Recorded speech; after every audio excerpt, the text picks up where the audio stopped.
From Retired Sock Monkey here. I'm out for my walk. It's supposed to rain today, so I thought I'd get out early. This is the top of the trail. And then I've never seen this sign, but I thought I'd take a picture of it. There have been mountain lion sightings, probably from the houses up there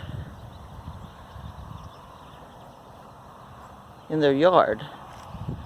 This is a open area, cement trails. Where all that brush is hidden is a really neat bridge. I'm not going to go down there today.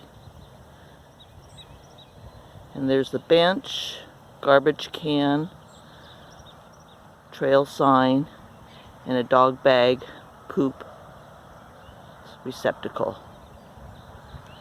You see, the area is beautiful. So much to see. That road down there, that's 12 Bridges. And then it becomes the entrance to Sun City, the backside. Signing off.